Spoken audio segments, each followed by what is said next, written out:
in 2022. And being in this high spirit and having such a happy day, excited to record the podcast, because I know I've been dragging on when I record the podcast, but I knew what I was going to talk about, and I knew I could record it in a day and edit it in a day. So I just need 2 days to release it. And everything was calculated and under control. Got home, dabbed up the boys at home, went to my room, charged my iPad because I was going to take a quick nap, then wake up and record the podcast because I was really tired. I charged the iPad, I go to bed, I wake up by 4 a.m. It's time for me to record the podcast, right? I open up my iPad and I just see the screen is completely broken. I can't even begin to imagine or calculate where it broke or how it's broke. Because when I was watching the match at Barasti, I left the iPad in Philip's car at the back seat. No one was in the car. We came back after the match to the car. I put the iPad on my lap. I came home, put the iPad on the couch, then took it to my room and I charged it.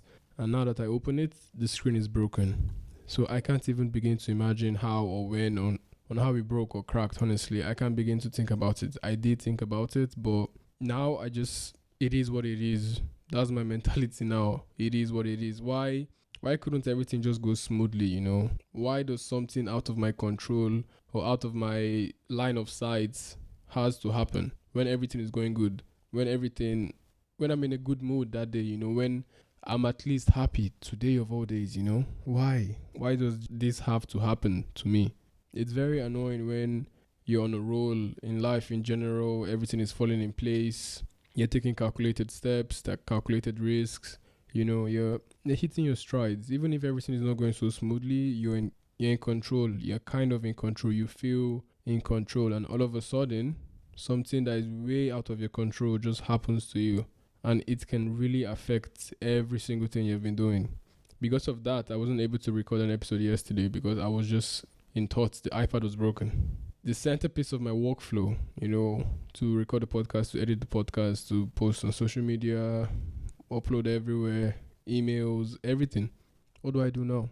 I had to relax and take a deep breath and start analyzing and seeing, how to move forward with this. And I just the first thing I told myself was, if you allow this linger more than it should, you're going to regret it. That means if I keep on analyzing this and keep on thinking about it and dwelling on it, I know I won't record episode 8 because now I have a very good reason not to record episode 8. And when that thing out of your control happens to you, you have a very good reason not to continue. You have a very good reason to pause.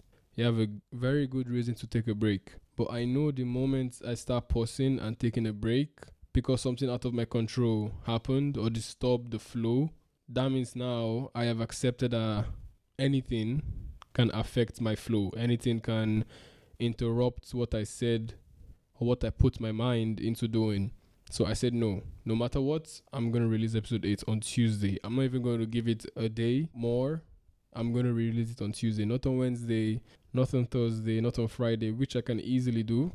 I'm going to release it on Tuesday just to hold myself accountable because I really enjoy making this podcast. It's a passion of mine. And if you want your passion to turn into a career, you need to add accountability, or else it's just going to be something you do for fun, something you can turn into a career, something you can maximize the full potential of. After 10 minutes of ruminating, I just said it in the back of my head, you're going to record episode 8 no matter what.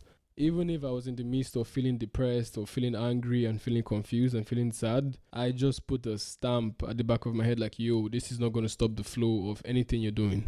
You need to keep on doing it. And that's when you start realizing how blessed you were when you lose something. You don't know the value of something until you lose it. That's when I realized like, yo, I had it. Not easy, but I had it. And now I really appreciate that I had it. Now I really appreciate every single thing I have and even take way better care of it. It's not like I was careless or anything. It's just unfortunate. Up to now, I don't know how it broke. I've never dropped this iPad. I don't drop stuff bigger than my phone. Never. Like, it's beyond screen protector level. I can see the inside of the iPad. That's how bad the break is, by the way, if you wanted to know. But it just baffles me. Like, why? Why did it have to happen? There's a scenario, there's a universe where this did not happen, and everything was all right. Why didn't that happen? Is this a test? Is this a test from the universe? Is this a check? Is this a checkpoint in my life? Because I realized that before anything drastic happens to me, before anything really good happens to me, something really shitty happens. Something way out of my control happens. And I just accepted it. I knew this is how my life is. So nowadays, when really shitty things happen to me that is totally out of my control, I just leave it, I just have that it is what it is mentality, and I try my absolute best to move on and not allow it break the flow of whatever I'm doing, or break my flow as per. I'll be like, what a shitty day. No, that's not a shitty day. That's a shitty minute. That's a shitty 5 minutes. That's a shitty 30 minutes. A shitty 1 hour. I'm not going to let a bad situation that happened at the current time affect my whole time, because I heard from somewhere that emotional pain, only lasts about 5 minutes, and every single pain you feel after that is just self-inflicted. And that made me really think, like when you're sad, what made you sad? Well, that sadness itself, it doesn't really last, but it lasts long because you let it last long. When you feel angry, when you feel depressed, when you feel lost, when you feel lonely, it's for a very short period of time.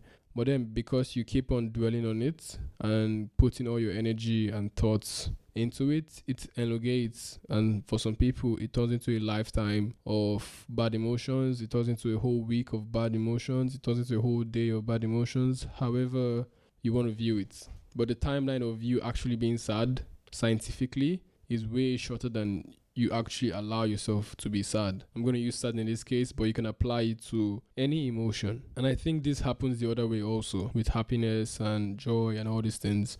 It happens for a short period of time, but you can choose to either elongate it and make it like, I had a great day, I had a great week, I had a great life, I had a great month, I had a great year. Or you can just choose to enjoy it only at that time. And some people do that. Some people enjoy their happiness for when something happens, and that's it. After that, they go back to normal. And some people elongate it and they live the best life ever. They're always in good spirits. They're always in good emotions. That tells you that you have control on your perspective towards life, towards anything. Is all in your hands. And the moment you realize that you're in control, that's when you start deciding on how you want to feel, when you want to feel, how you process things.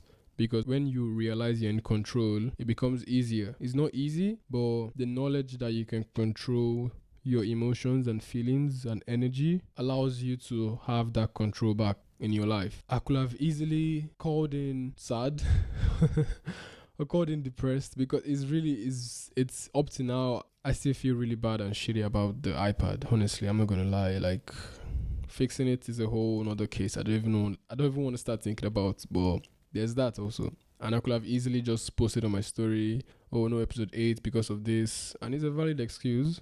But like I said, I just know this is going to start a snowball effect where anything that happens, I'll skip an episode. Anything that happens, I'll stop doing what I'm supposed to do. Anything that happens will disrupt my flow. And the fact that I can still shoot this episode means that I'm just reconfirming what I said earlier. You can still be in control when something out of your control happens. You are still in control of your reaction towards it, towards that situation, towards that event, towards the feeling you're feeling. You can still be in control.